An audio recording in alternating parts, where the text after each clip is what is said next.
Bueno, muy bien. Seguimos avanzando entonces y es el turno ahora de convocar a Héctor Patiño. Él va a estar haciendo la presentación del libro denominado Montevideo y a partir de ahora tiene sus 10 minutos. Está timeado. Bueno, no sé si me escuchan bien. Buenas tardes. Primero que nada, queremos agradecerle a los directivos de la jornada de Geohistoria por darnos la oportunidad de presentar una publicación del Instituto Histórico y Geográfico del Uruguay llamada Montevideo, aportes para su estudio, que contiene trabajos en un volumen de 18 trabajos en un volumen de 460 páginas. La carátula de la publicación compendia la imagen de Montevideo, fortaleza y ciudad amurallada, creada para defender la soberanía hispánica en el Río de la Plata y su puerto natural, promotor del comercio y el progreso. Como expresa la placa, es una obra con artículos de destacados investigadores que sirve para reflexionar sobre la historia y la vida de esta ciudad en distintos momentos y con diferentes enfoques, ya sea en el orden estratégico o civilizatorio.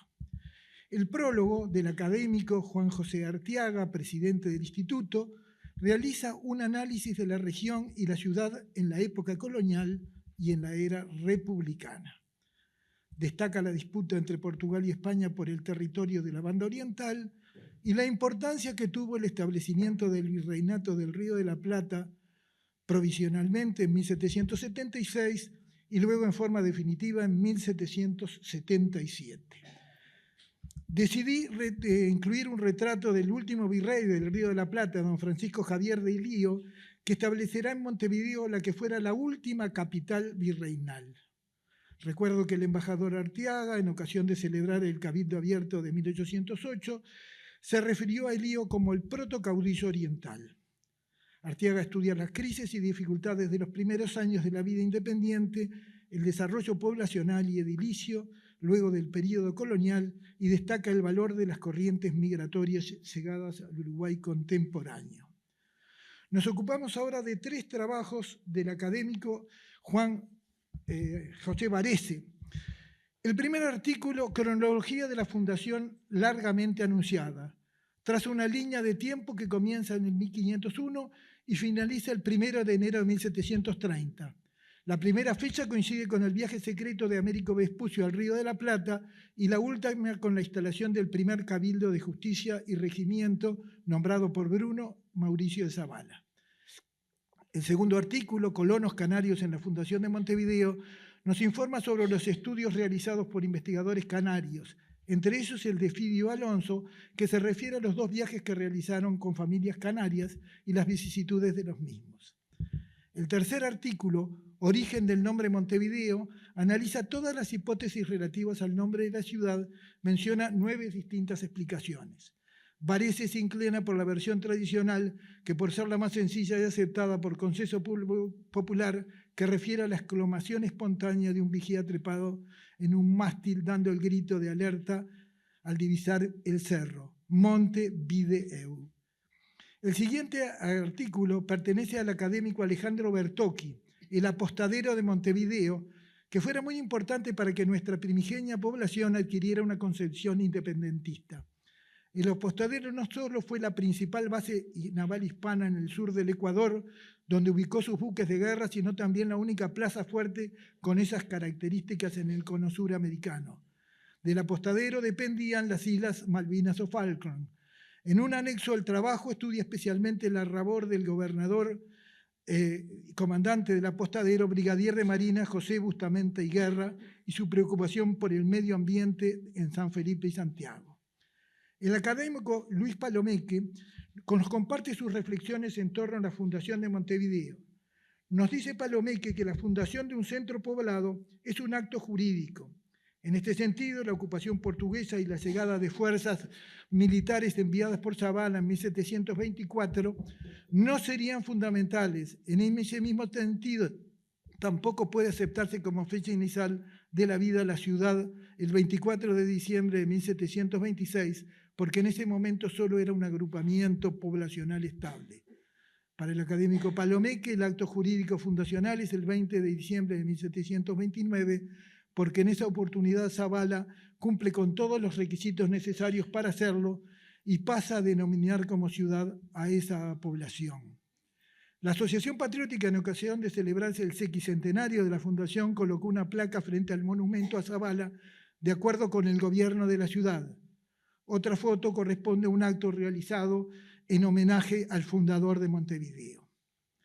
El académico Juan Carlos Luz Uriaga, en su artículo Verano de 1807, la defensa de Montevideo, se refiere a la invasión inglesa al Río de la Plata en 1806-1807.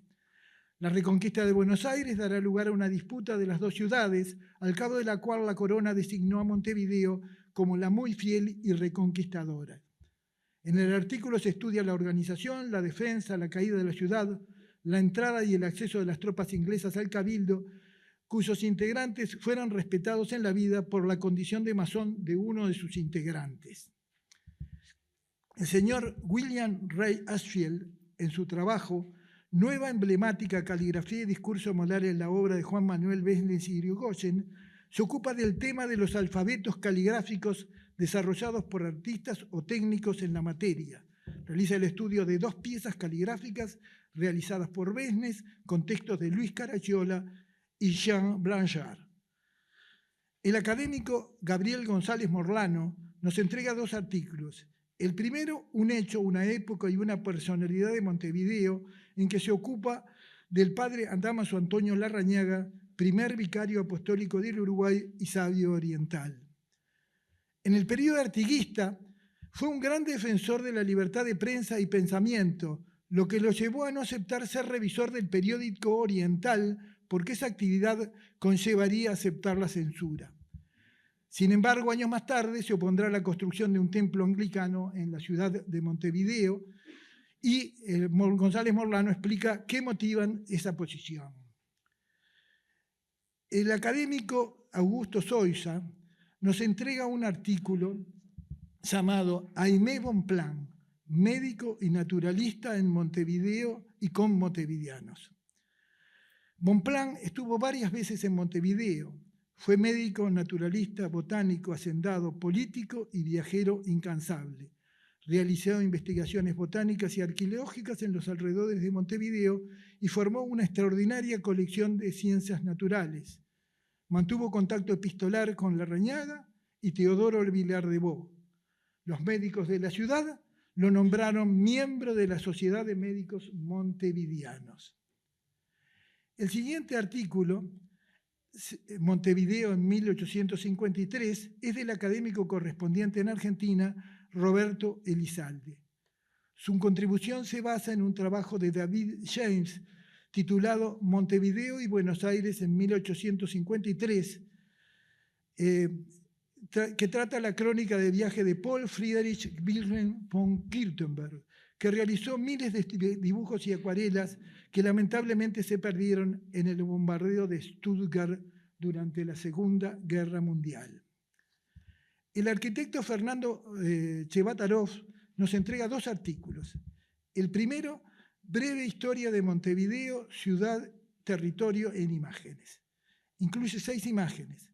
El plano de la zona de Montevideo, elaborado en 1719 por Domingo Petrarca, la jurisdicción de Montevideo de Pedro Millán en 1726, la división del territorio asignado a la ciudad de Montevideo, un plano de Montevideo a fines del siglo XVIII, un esquema del casco amurallado y finalmente el plano elaborado por Reyes en 1829. En 1829. En el segundo artículo, Retos ambientales hacia el tricentenario de la ciudad de Montevideo, analiza las consecuencias de la acción del hombre sobre el medio ambiente y señala cuáles son las condiciones necesarias para que Montevideo no deje de ser una ciudad habitable. La académica María Emilia Pérez Santarcieri nos aporta su trabajo Noticias sobre el nomenclator urbano y sus desventuras. Se refiere al nomenclator existente desde 1730, modificado luego en 1778, en que la totalidad de las calles se bautizaron con nombre de santos. Se ocupa del nomenclator en 1846 y finalmente hace consideraciones sobre los avatares de la política. La académica Marta Canessa Sanguinetti, en su trabajo Nomenclator, Testimonio Histórico, se ocupa de la evolución de la nomenclatura y especialmente el del año 1843, que constituye un aporte a la afirmación nacional y americana a través del nombre de las clases. El último artículo es del académico Carlos Paulino, Algunos arroyos y cañadas escondidas en Montevideo, que nos da a conocer los trazados y ubicación de aquellos pequeños arroyos y cañadas del Montevideo original, que fueron contemplados en el trazado de las propias calles y que cotidianamente pasan desapercibidos a la observación general, porque siguieron de alguna manera integrados a la propia urbanización. El apéndice del trabajo es un informe realizado por Montero, Bustamante y Lamas sobre la fecha de la fundación de Montevideo. Bueno, muy bien. Tiempo cumplido, entonces. Muchísimas gracias a Héctor Patiño con esta, reseña de la presentación del libro Montevideo. Y rápidamente vamos a convocar entonces, ya lo habían anunciado allí otros de los exponentes, que, va a estar hablando precisamente acerca de este proyecto de digitalización de la prensa del interior a cargo de la Biblioteca Nacional. Así que bienvenido una vez más, Valentín Trujillo, aquí a nuestra casa.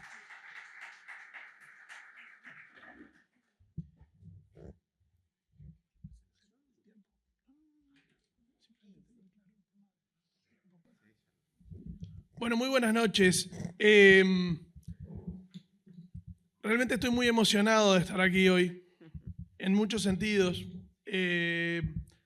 Implica volver a Maldonado, que es mi ciudad, es la ciudad donde nací y la ciudad donde todavía vive buena parte de mi familia.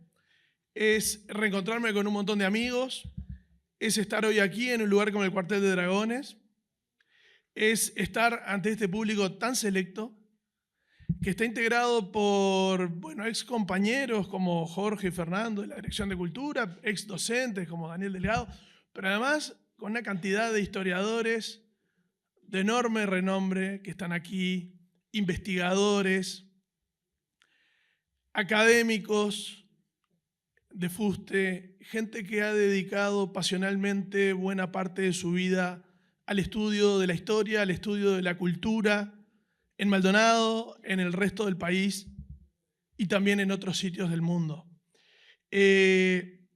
Quisiera destacar entre todos ellos, porque en este momento estamos colaborando con un proyecto que tiene justamente que ver con el tema que convocan estas dos jornadas, a la gente del Colegio del Instituto Uruguayo Argentino, a su director, Alfredo Tassano, a Silvia Pasos del Banco de Historias Locales, y me gustaría destacar en particular la relevancia que tiene de un colegio, porque esto no es común ni en el ámbito privado ni en el ámbito público, que una institución educativa tenga como uno de sus proyectos bandera un centro de investigaciones de historia local, que tiene tanto que ver con la identidad, que tiene tanto que ver con el sentido de comunidad y con lo que somos, con este destino que, como decíamos del principio en las palabras de Jorge, nos puso en esas dos coordenadas geográficas e históricas en un lugar como Maldonado, como el Uruguay y como América.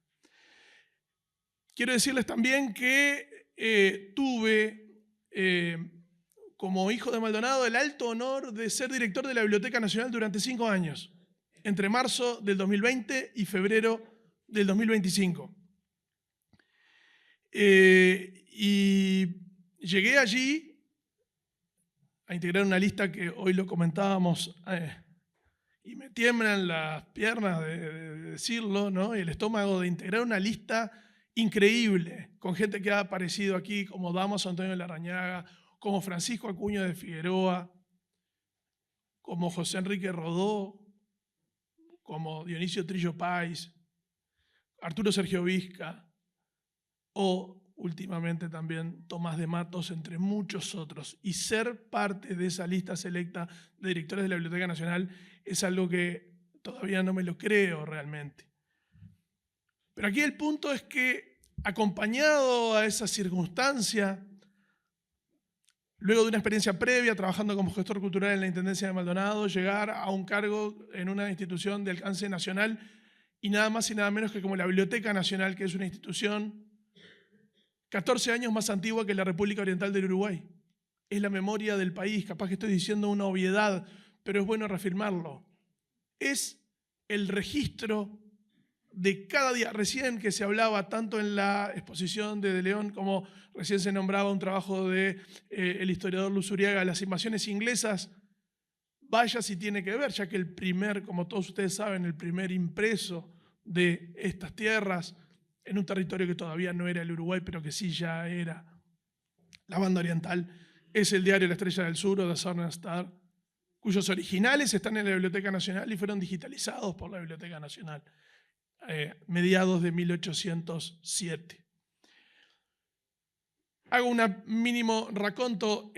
Como toda la administración anterior, se llevó la gigantesca sorpresa, no solamente la administración anterior, el Uruguay y el mundo, de que a 13 días del inicio llegó la emergencia sanitaria, llegó una pandemia desconocida y llegó una reconfiguración de las formas de trabajo y las formas de vida de los uruguayos y de todo el planeta. Y la Biblioteca Nacional obviamente no fue ajena a eso. Tuvo un gigantesco desafío, tener las puertas cerradas, porque no sé si ustedes recuerdan que en el mes de marzo del año 20, hoy parece que pasó muchísimo, y de hecho pasó, pero es ahí nomás, para mí por lo menos, no se sabía si el papel era vector de contagio del virus. Por lo tanto, se suspendieron actividades como se suspendieron en todos lados. La Biblioteca Nacional debió cerrar sus puertas físicas, pero tenía el enorme desafío de mantener una apertura virtual, sobre todo a través de la página web, sobre todo un proyecto que lanzó el Ministerio de Educación y Cultura, entonces se llamó culturaenlinea.uy, y luego con el cara a cara virtual que implicaban cientos de investigadores uruguayos y extranjeros que nos escribían mails diciéndonos: por favor, tengo tiempos de tesis, tengo maestrías, tengo doctorados, necesito material, escanéennos y mándennos. Y se pudo hacer de acuerdo a la reconfiguración que pudimos con funcionarios que muchas veces estaban en sus casas. Hubo que acordar con el gremio la forma de digitalizar porque había funcionarios que obviamente estaban utilizando internet propio que no lo podía pagar la Biblioteca Nacional. En fin, nos implicó un gran desafío. Si hay algo bueno, o entre comillas, bueno, no sé si la palabra mejor, si hubo algo positivo o algo que aceleró ese proceso de digitalización, fue la propia pandemia. ¿Por qué? Porque hubo una mayor tranquilidad y se pudo concentrar todas las energías disponibles en ese momento al proyecto de digitalización frente a, por ejemplo, la ausencia de usuarios, como decíamos. Se restableció el Sistema Nacional de Bibliotecas Públicas, que implicó un contacto virtual. Empezamos a usar algo que yo por lo menos no conocía, no sé si ustedes lo conocían, pero para marzo, abril del año 20 nadie sabía lo que era el Zoom. Empezamos a ser expertos en el Zoom y empezamos a generar reuniones semanales con un montón de referentes de bibliotecas en los 19 departamentos. Y ahí empezó a pergeñarse algo que no estaba planificado para el año 20, sino para el 21, pero que se adelantó, que fue el proyecto de digitalización de prensa del interior, de los siglos XIX y primera mitad del siglo XX. Agradezco explícitamente las referencias positivas que ha habido aquí y agradezco también y felicito, que es algo que debía haber dicho al principio, a los organizadores de estas jornadas en permitirme, luego de mi propuesta, que yo esté hoy utilizando estos breves 15 minutos, pero muy generosos, para contar un poco esta experiencia que se potenció y se inició en la administración pasada, pero que por suerte es algo que continúa y ojalá trascienda los proyectos personales, que es algo que sucede en el Uruguay y el mundo, que es que cuando alguien lleva adelante con mucha fuerza y mucho entusiasmo un proyecto, parece que cuando esa persona no estuviera en el lugar decayera. Y por suerte, y hasta donde me dijeron las autoridades actuales de la Biblioteca Nacional, esto pretende continuarse. Les cuento brevemente cómo funcionó, porque fue un ejemplo de círculo virtuoso. La Biblioteca Nacional en su acervo y en su hemeroteca tenía el 99% de casi todo lo publicado en todo el país desde principios del siglo XIX, todo el siglo XX hasta el siglo XXI. En muchos casos, en los departamentos existían algunos registros, y ustedes mismos como historiadores e investigadores locales lo saben porque los deben haber ido a consultar, pero de pronto no estaban completas las colecciones, no se conseguía la mejor calidad de los diarios, no se habían conservado en las condiciones técnicas necesarias, había seguramente volúmenes húmedos, volúmenes rotos, volúmenes secos, volúmenes cuarteados, volúmenes incompletos o volúmenes comidos por las polillas, o mal guardados en sótanos, en condiciones técnicas malas. La biblioteca, por suerte, tuvo un trabajo muy criterioso y hay un proceso de acumulación allí, porque sería falso y totalmente ostentoso de mi parte decir que esto fue gracias a la dirección que me tocó el honor de llevar adelante. Esto fue un proceso de acumulación hace muchísimo tiempo que la biblioteca viene conservando, mediante muchos procedimientos técnicos, la manera de preservar el papel y lo que se llama la salud del papel. Esas colecciones estaban disponibles. Y lo que teníamos era, del otro lado, la avidez de un montón de gente en todo el país por tener acceso a ello. Ustedes lo saben muy bien porque miles de veces debieron ir de sus lugares de origen a Montevideo, viajando hacia la Biblioteca Nacional, rezando porque la biblioteca estuviera abierta, porque no hubiera un paro, porque los funcionarios estuvieran en condiciones, con la inversión en dinero, en tiempo y en energía. Hoy hablaba con un historiador de Florida, y yo le dije, ustedes porque en Florida tienen la suerte geográfica de estar a solo 100 kilómetros. Y el que está en Bella Unión, el que está en Yaguarón, el que está en Carmelo, el que está en el Chuy, o el que vive en el interior profundo del departamento de Durazno, por ejemplo. O sea, en Costas de Malvajar. Ese también tiene derecho porque la biblioteca es de todos los uruguayos y es financiada con los impuestos de todos los uruguayos. Por lo tanto, la Biblioteca Nacional con este proyecto tenía una responsabilidad y tenía una manera de llegar a todo el país. Básicamente lo que sucedió fue que en el Congreso de Intendentes planteamos la idea y todos los intendentes estuvieron de acuerdo en llevar adelante el proyecto. Pero hubo un pequeño detalle, ustedes no sé si se acuerdan que por la pandemia se retrasaron las elecciones municipales. Último domingo de septiembre, si mal no recuerdo fue un 29 de septiembre. Cambiaron las autoridades en muchos departamentos, porque incluso en los departamentos en los que repitió el intendente, cambiaron los directores de cultura o cambiaron los responsables de las bibliotecas. Entonces hubo que armar de nuevo y en un diálogo, que en muchos casos por suerte fue cara a cara, porque me di el gusto, me saqué las ganas, pero no por capricho de turista, sino porque es lo que hay que hacer, de haber estado en los 19 departamentos por lo menos 3 veces en el quinquenio. Porque el cara a cara es fundamental, saber quién está del otro lado, quién es el director de cultura, quién está al frente de la biblioteca, quién es el que va a manejar y a ser capacitado en el uso de los escáneres.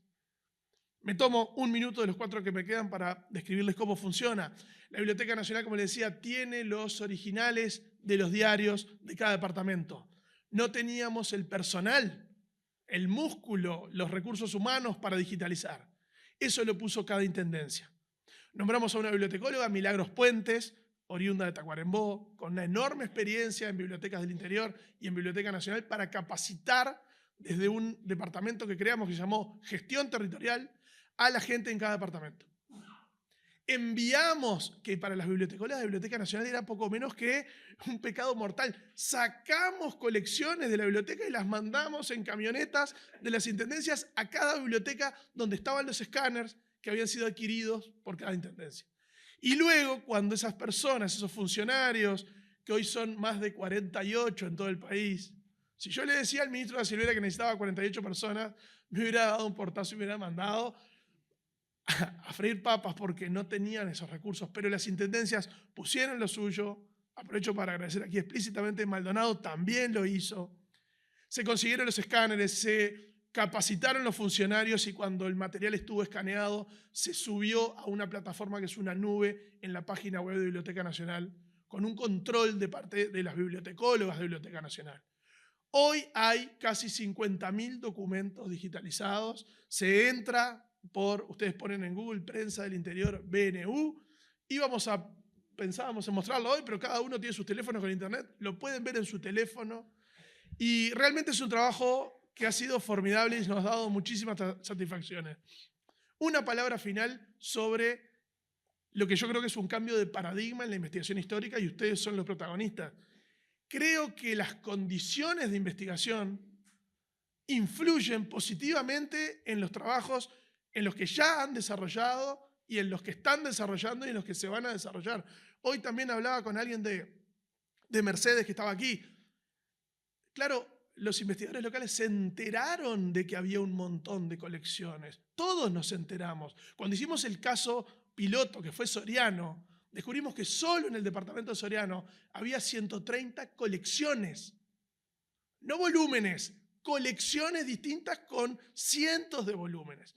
Ese proceso está en curso. Alguien me pregunta, bueno, ¿ya se digitalizó todo? Bueno, no. Los departamentos son heterogéneos, han ido sumándose uno a uno. Hoy de los 19 tenemos 16 que están integrados. Muchos de ustedes yo sé que han consultado, creo que es un muy buen nivel de digitalización. Hay algunos protagonistas que me gustaría nombrar y que están hoy presentes aquí. Andrés de León por el Centro de Documentación Elías de Vincenzi, pero está Guillermo Montaño del Museo Municipal de Florida y mañana va a estar Andrés Oberti del gigantesco Centro de Documentación Daniel Vidar de Paysandú. No quiero olvidarme de otra gente, pero muchos de los que ustedes están aquí fueron parte protagonista de este proyecto. Esto no es un proyecto personal, es un proyecto colectivo. Y en algún momento la Biblioteca Nacional tenía que dar este salto, que es convertirse verdaderamente en una institución nacional. Durante demasiado tiempo, en mi opinión, estuvo concentrado en Montevideo, digitalizando materiales de Montevideo, que vaya si son importantes, por supuesto. Esto no es contra Montevideo, simplemente es ponerse un poco a tiro de un rezago que tenía en fuentes bibliográficas vinculadas al resto del país. Fue un esfuerzo muy grande. Yo agradezco a toda la gente que estuvo desde Biblioteca Nacional y desde cada intendencia, porque esto, reitero, no es un proyecto personal, nosotros lo impulsamos inicialmente, pero se llevó adelante en un conjunto de gente que superó las 60 personas. Esto continúa, por suerte, y bueno, es contenido para que ustedes, por supuesto, sigan investigando y publicando muchos más libros. Muchas gracias.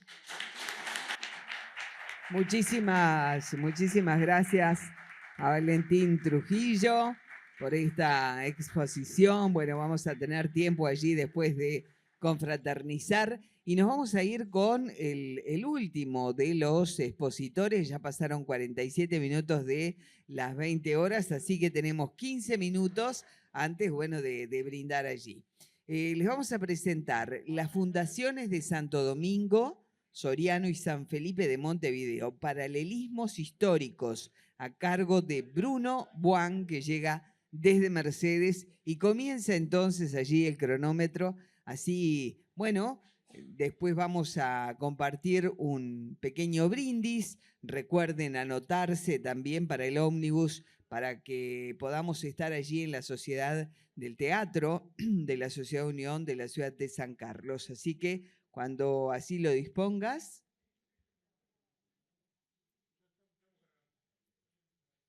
Allí estamos buscando entonces. Bueno, recuerden, por allí nos decían entonces que el ómnibus va a estar saliendo de aquí 8:15. Ahí está, a las 8:15 de la mañana.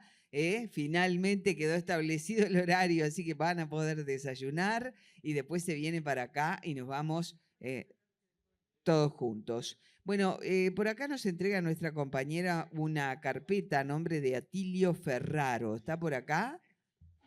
Atilio, si es que está por acá todavía, bueno, la dejó. Queda en poder aquí de nuestras compañeras. Muy bien.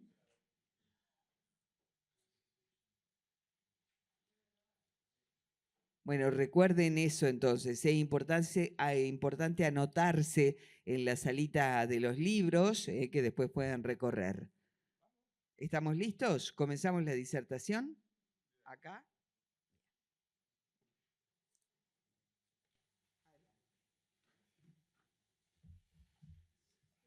Bueno, muchas gracias a todos por acompañarnos en esta presentación.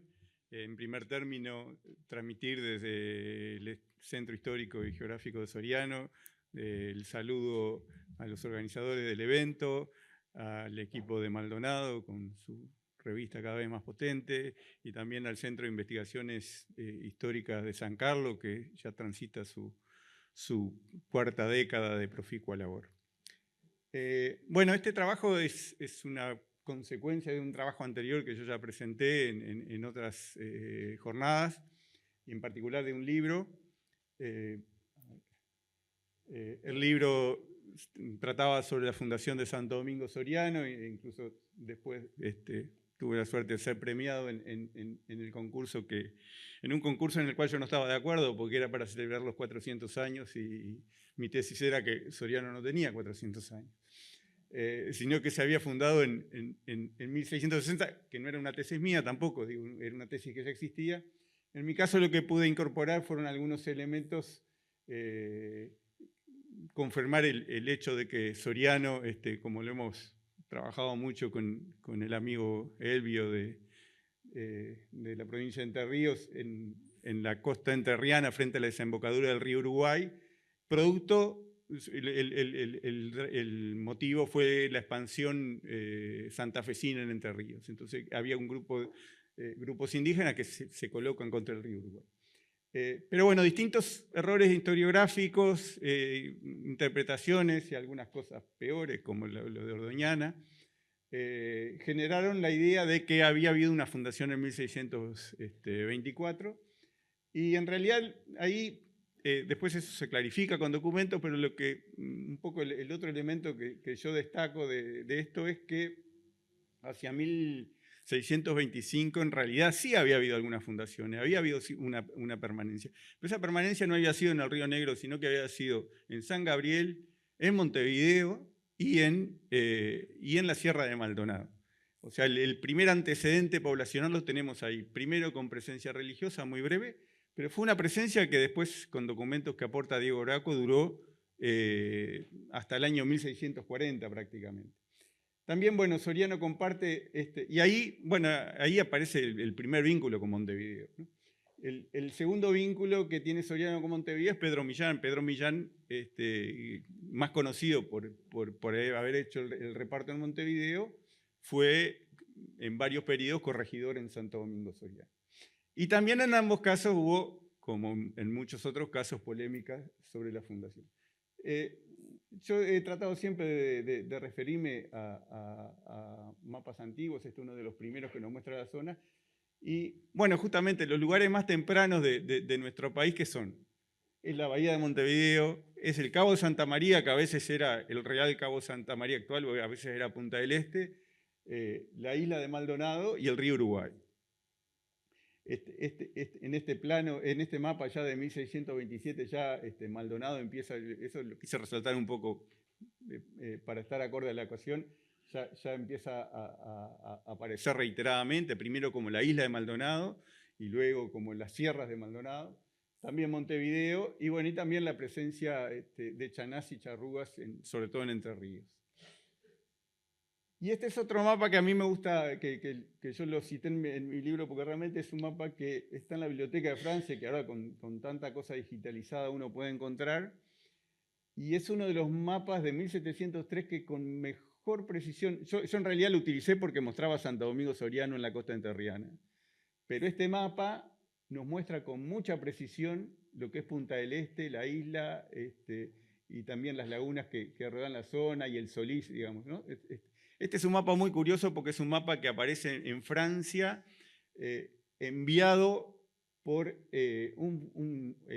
Juan Herrera de Sotomayor, que era hijo del gobernador, que había estado en una misión ahí y que después había estado en Cartagena de Indias, y en ese momento, después de 1702, recuerden que es cuando los Borbones, digamos, Luis XIV pone a su hijo de rey, y entonces Francia y España pasan a ser aliados. Por eso es lo que explica que le hayan mandado un mapa español al rey de Francia. Y este documento que yo cito, digamos, pero que ya era conocido, es básicamente en 1626 el gobernador de Buenos Aires ya refiere a la necesidad de fundar Montevideo, y ya refiere también a la presencia, a contactos con indígenas, tanto en Montevideo como en la Sierra de Maldonado, como en San Gabriel. Ese eje es el que se repite permanentemente. Incluso Falcao Espalter fue que lo escribió en Buenos Aires, lo escribió como un capítulo de la historia argentina del EBN, escribe que este documento de CEPE de 1626 podría hasta pasar por un acta fundacional de Montevideo. ¿Se imaginan el problema en que yo me metí? Porque digo, no solo dije que Soriano no se había fundado en 1624, sino que encima, después de decir que se había fundado Montevideo en 1624, la verdad que en mi pago no fue muy bien recibido. Y bueno, y acá hay una cosa que se llama la serendipia, no sé, que es cuando uno buscando una cosa termina encontrando otra. Bueno, yo empecé a encontrar cosas de Montevideo, pero la verdad que no era mi intención trabajar sobre Montevideo, pero sí, cuando sale toda esta polémica en el año pasado, yo con el reflejo que tenía, digo, voy a buscar un documento, porque en general a los historiadores les creo poco. Y entonces, voy a un lugar que es relativamente accesible, porque está en internet, que son las actas del Archivo de Buenos Aires, y me encuentro con una carta de Zavala del 19 de febrero de 1724, donde dice está fechada en San Felipe de Montevideo. Yo cuando le dije, esto nunca lo había escuchado. O sea, y hemos escuchado infinitas discusiones como las que nos mencionaba recién sobre la publicación de Montevideo, el Instituto Geográfico, sobre si es Montevideo, Montesesto, todas las que ustedes conocen, pero nunca nadie discute cuándo apareció el San Felipe de Montevideo. Y el San Felipe de Montevideo aparece en febrero de 1724 y está ahí, servido, digamos, no tuve ningún hallazgo. Me puse a investigar, a ver, ya en onda historiográfica, esto debe estar en algún libro, no estaba ninguno. El único que encontré fue de Barrios Pintos, citando a un vasco porteño que se llamaba Tomás de Otaegui, que lo había publicado. Claro, Barrios Pintos era del interior. Acá hay un tema realmente muy montevideano, de la historiografía montevideana, que yo creo, una tesis puede ser un poquito atrevida, que estaba muy incómodo con una fundación en esa época. ¿Y por qué? Porque era una fundación porteña. Yo creo que es y no lucía bien. Este es un trabajo del Instituto Histórico Geográfico de Uruguay del año 49 que está muy bueno. Es un trabajo donde se transcribe el diario de Zavala. Y allí nos muestra el arquitecto Pérez Montero, que hizo una reconstrucción a partir de mapas de Petrarca y de los registros de Millán, y nos muestra Montevideo en 1724. Entonces yo digo, 1724, 6 manzanas, una iglesia, una pulpería. La pulpería terminó siendo el Cabildo hasta 1740 y la iglesia también. Y me dicen que no estaba fundado. Y tenía nombre, que le habían puesto el nombre del rey Felipe V en ese momento. De la misma manera que acá a Maldonado le habían puesto San Fernando, le habían puesto San Felipe a Montevideo. Después le agregaron Santiago porque se dieron cuenta que en el Santoral estaba Santiago metido, entonces, pero 40 años después le agregaron el nombre de Santiago. Después, en ese trabajo del Instituto Histórico y Geográfico aparece otro mapa que hace el arquitecto Pérez Montero, que también tomando el mapa de Petrarca y atándolo con el reparto de Millán, y yo sobre ese mapa dibujé, digo, bueno, ¿qué era lo que había antes que llegara Millán y qué es lo que se agregó, que es lo que repartió Millán? Porque estas primeras cuadras de Millán, que están en la Ciudad Vieja, actualmente el trazado es de la calle Solís a la calle Bartolomé Mitre y de Piedras y Cerritos. Creo que por acá está el Banco República. Cuando vino Millán agregó algunas manzanas más, digamos, pero o sea, y se fundó acá. Digo, está raro. Entonces, yo me adscribo a una tesis que se planteó, y sobre todo por historiadores porteños, a principios del siglo. Viedma, que era el director del Archivo de Buenos Aires, también Corbé Franz, que era del Archivo de Buenos Aires, y Tomás de Otaegui, que también que era un vasco que reivindicaba a Zavala en su condición de vasco.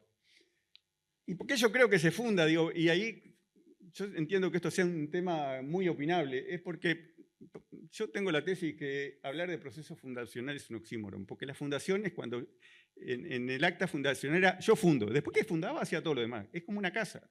Cuando uno en una casa hace la fundación, no puede ir a vivir a la casa. Entonces, porque acá se dice, no, está fundada cuando está todo pronto. No, cuando uno hace la fundación está trabajando allá abajo, no está ni haciendo ni las paredes ni el techo y no puede ni vivir con la casa fundada. Segundo, porque el nombre San Felipe de Montevideo lo pone Zavala a los pocos días que son expulsados los portugueses. Ya se habían ido, digamos, pero los pone en ese momento. O sea, y no se lo pone al fuerte, se lo pone a la ciudad o a la población que estaba obligado y tenía mandato para hacer. Porque hay instrucciones del rey para poblar ya en ese momento, porque se trazan sus calles, o sea, las calles se trazan en 1724, la primera hilera, lo que se llama la hilera o de la ribera, porque se hace la iglesia, porque la primera vivienda que es el cabildo sigue hasta 1737. ¿Y cuál es el problema? Que cuando uno vaya a las leyes de India, ¿cómo se fundó Montevideo? Porque los primeros permisos de población los daba el gobernador, pero los daba desde el Cabildo de Buenos Aires. Y si uno va a las leyes de India, el formato que tenía Montevideo era el de colonia de Buenos Aires. Colonia era una palabra, o sea, muy específica en las leyes de India, que era cuando había algún grupo de gente que salía de una ciudad y se iba a formar otra cercana. Y por cierto que en 1724 no se puede hablar de fundación portuguesa, porque al otro día que llegaron los portugueses había una tropa de tapes que los rodeó, les arrió todo el ganado y los mató a hambre. Y al poco tiempo llegó la Guardia de San Carlos y fue un hecho que realmente no se consolidó. Y entonces, ¿por qué? Otra de las fechas que se maneja es 1726. La primera, por una cuestión básica, pues no tuvo el fundador. Una fundación sin fundador, las fundaciones no se delegan, incluso cuando Alzaibar reclama, la herencia, los herederos de Alzaibar reclaman por campos, le dicen, mire, el señor Alzaibar no fue fundador, el fundador fue Zavala y nunca le delegó a nadie la fundación. Segundo, tampoco no lo es lo que porque también la historiografía lo que ha hecho es agarrar documentos de Montevideo y le pone nombres, ¿no? Que no estaban en su momento. El documento en el cual en 1726, en previsión de la gente que llegaba de Canarias, emite Zavala, que se le llama autoelección por la bibliografía, Zavala dice en ese documento que el rey aprobó la nueva planta de la población dándole las gracias a todas las, esto lo está escribiendo en 1725, a todas las personas que concurrieron a dicha fundación y en especial a esta ciudad, o sea, Buenos Aires, le está diciendo, le agradece que haya fundado Montevideo. Ese documento de 1726 en realidad tenía un objeto muy claro. Por las leyes de India, los primeros pobladores tenían derechos muy especiales. ¿Esos primeros pobladores quién eran? Era Gronardo, eran Burgues, era el abuelo de Artigas, era Pistolete.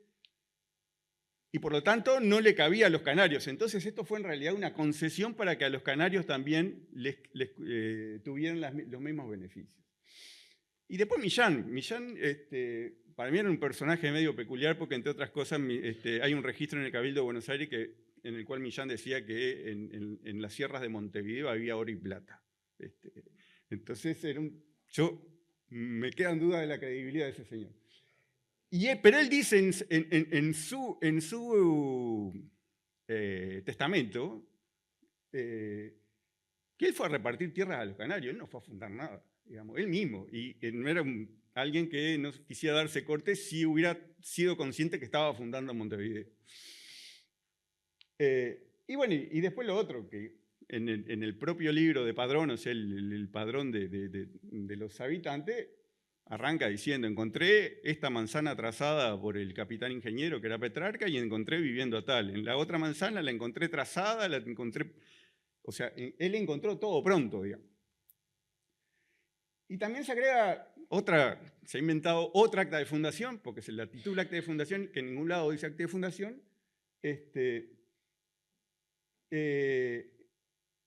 la instalación del cabildo. Primero, en 1729, Zavala propone el cabildo y se instala a principios de 1730. Y bueno, en ese mismo documento uno va a leer lo que hay quien lo presenta como acta de fundación y dice, el rey aprobó la fundación. Entonces, ¿cómo? Si me está diciendo que esto es la fundación y arranco a leer y dice que el rey ya aprobó la fundación.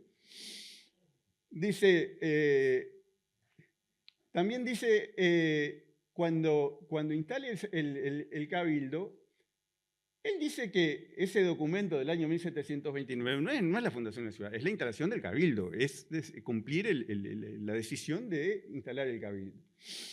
Incluso hay un documento, en el libro de Millán dice, porque habían quedado, muchas de las manzanas quedaron sin repartir, y él dice, el reparto lo hará el futuro cabildo cuando lo haya. O sea que estaban aceptando que había una ciudad o una población que en ese momento no tenía cabildo y que en algún momento se asumía que la iba a tener.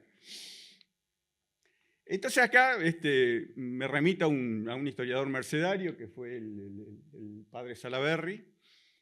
Él tiene toda una polémica también con los descendientes de Alzáibar por la fundación de Montevideo. Y si bien él no se convence de la fundación, él dice muy claro, dice, el tema era que Montevideo, hasta que se instaló el cabildo, era una aldea pedaña de Buenos Aires. Una aldea pedaña en las leyes de India no aparece, para mí la palabra correcta es colonia. Hoy en España, una aldea pedaña, que es una aldea tan chica que no le da para tener ayuntamiento y reporta a un ayuntamiento cercano. Incluso hay un empleado, uno de los habitantes de las primeras manzanas, se llamaba Bernardo Gaitán, que había sido funcionario del Cabildo de Buenos Aires, era funcionario del Cabildo de Buenos Aires, y cuando Zabala instala el Cabildo, lo pone en el Cabildo como alcalde provincial. Todo indica que según Salaberry, y parece bastante razonable, que Bernardo Gaitán era el que hacía el papeleo para las cosas que, digamos, los poquitos vecinos que había tenían que hacer en relación al Cabildo de Buenos Aires. Y después lo otro, la iconografía de los hechos históricos siempre nos muestra cosas, ¿no? Si uno mira la iconografía que hacen los historiadores montevideanos y lo que nos muestran todas imágenes después de 1800. Cosas muy antiguas no muestran mucho. Pero, ¿por qué no tenemos un cuadro de la Fundación de Montevideo? No existe el tal cuadro, a nadie se le ocurrió pintarlo. Pintaron este cuadro, que era la llegada de los canarios, que es un cuadro totalmente que no tiene sentido, porque los canarios llegaron, una de las cosas que dice Millán es que tuvo que llevarle ropas y tela, porque la gente llegó con la ropa destrozada, y acá la gente llegó con una preciosidad que no está escrito, digamos, ¿no? La gente llegaron comiendo rata, digo, y con la ropa destrozada. Entonces yo me hice intenté hacer con inteligencia artificial, que la inteligencia artificial no es muy inteligente para dibujar, pero dibuja más prolijo que uno, y entonces guiándola, yo traté de decir, bueno, ¿cómo sería Montevideo en 1724? Y bueno, una cosa a lo largo de la ribera, con una casa, lo que era la capilla de los jesuitas, que había mil indios guaraníes, 1000 guaraníes trabajando en las obras de la fortificación, y 2 o 3 casas más, que eran la de Gronardo, la de Pistolete, la de Artigas. ¿Y qué es lo que pasó después? Si uno va a 1726 y a 1730, se agregaron unos ranchos de cuero, porque a esta pobre gente de Canarias, lo único que le podían dar para habitar eran ranchos de cuero. O sea, Montevideo pasó a ser algo más, o sea, un rancherío con ranchas de cuero, que en general tampoco vivían poco ahí, porque como les repartieron a todos estancia y les repartieron chacra, era lógico que estuvieran casi todo el tiempo en la chacra y que en el pueblo anduvieran poco y nada. Entonces, bueno, para ir terminando, yo creo que lo que hay en común en todo esto es cómo se usa la historia para el relato identitario, digamos. Hoy, cuando me surgió el tema, cuando en el caso de Elvio, con la referencia a Urquiza, digo, Urquiza fue el que ganó la Guerra Grande. Yo me enteré de grande de eso, porque lo ponen bien chiquito en los libros de historia. Y los libros de historia tienen mucha de esa cosa, ¿no? Mucho del disimulo, mucho de que aquello que no nos lleva, como también hoy mencionaban, del listado de apoyos a la coronación, creo que era del emperador de Portugal. Y digo, si uno lee los diarios de Montevideo de 1825, estaban todos en contra, decían, ¿qué están haciendo esos locos que están viniendo de Buenos Aires? O sea, hay mucha cosa en la historia que no contribuye al relato identitario. Y estas son unas de estas, ¿no? En el caso de Soriano, con mucho elemento local. En el caso de, porque Ordoñana, un poco lo que decía también, que era, se insistía mucho en lo que después fue el leitmotiv de Soriano, aquí nació la patria.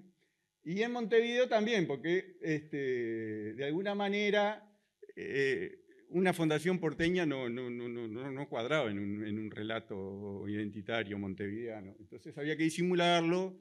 Yo creo que así como ese gran trabajo que hizo el Instituto Geográfico en el año 49 con los mapas de Pérez Montero, el estudio anterior, del 19, para mí deja mucho que desear. Yo creo que fue un dibujo. Incluso, no lo dije yo, digo, ya se lo dijeron en esa época. Todos estos documentos que yo mencioné estaban a disposición en Buenos Aires y no se les ocurrió ir a investigar en el Cabildo de Buenos Aires, digamos. Por eso fue Corbé Frank, que fue un autor del Archivo de Buenos Aires, decían que habían actuado con criterio lugareño. Y yo lo último esto parece que no tiene nada que ver. Yo en todo esto me quedó reivindicarlo a HD. Yo tengo mis años, pero no llegué a estudiar en HD. No sé si acá queda alguno que haya estudiado en los libros de HD. HD en estos dos temas es clarísimo. Ahí me quedo muy chiquito. Pero básicamente, en el tema de la Fundación de Montevideo es el que genera la tesis de decir, bueno, mire, si nos queremos poner de acuerdo, está bien, hubo 3 fundaciones, hubo una militar, y ahí él cita a todos los autores porteños, en particular a Viedma, que sostenían documentadamente una fundación y que le dan fecha incluso, porque hay documentos del Cabildo de Buenos Aires de Zavala que refieren al 9 de febrero de 1724. Pero también podemos decir que hubo una fundación social, que sería el reparto de Millán, y que hubo una fundación jurídica, que fue la instalación del Cabildo.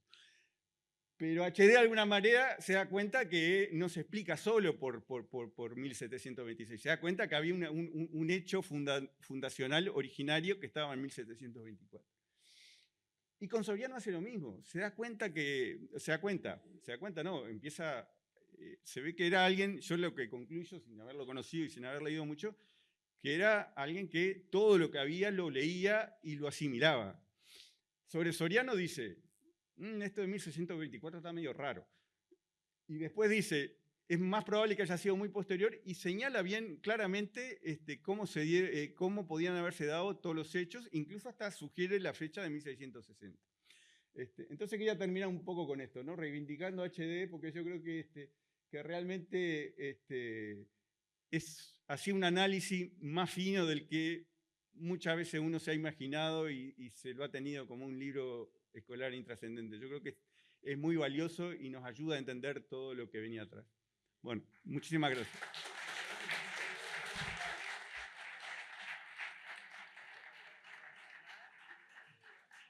Bueno, les pido un momentito de atención antes de que se vayan, por favor. Antes que todo y antes que nada, felicitaciones por esta primer jornada de esta 15ª edición de la Jornada de Geohistoria Regional. Gracias a quienes han estado allí detrás en todo lo que tiene que ver con la organización, gracias a los expositores, a los funcionarios y fundamentalmente también a los anfitriones, ¿no? Hay que agradecer, por supuesto, a la Dirección General de Cultura, el Centro de Investigaciones Históricos de San Carlos. ¿Podemos hacer un poquito de silencio? Porque les quiero decir, tengo 2 pequeñas cositas que me parecen importantes. Agradecer también a Calima, como ustedes saben, que ha hecho posible, junto con COFUEMA, todo lo que tiene que ver, bueno, con el patrocinio, el apoyo para que esto sea posible, ¿no? Y además, bueno, los funcionarios que han estado trabajando aquí, tanto en el cuartel, bueno, ya vieron que tuvieron que salir corriendo a buscar sillas, así que fue totalmente un éxito realmente esta primera jornada. Gracias a Fernando Cairo, Andrés de León por la convocatoria para acompañarlos. Y Dios mediante, mañana, aquí a las 8:15, recuerden que va a estar el micro. No se olviden de anotarse. Ahora, nosotros nos vamos a ir hacia un lugar que hoy por hoy se llama el Museo Nicolás García Uriburu. ¿Es así? Bueno, Quería contarles una pequeña infidencia para aquellos que no son de Maldonado. Esa, hace un tiempo largo, fue nuestra querida escuela número 2, José Pedro Ramírez. Y ustedes cuando transiten y vean esas baldosas preciosas, bueno, ese era el patio donde nosotros jugábamos. Y después la Intendencia de Maldonado decidió abocarse a fondo y transformar lo que era esa escuela, que por supuesto fue puesta en otro lugar, y entonces ahora ustedes van a poder disfrutar de una maravilla como lo es hoy por hoy ese museo. Y no se asombren si cuando entran en alguno de los salones escuchan alguna que otra risa de aquellos niños que fuimos. Eso es la historia. Muchas gracias.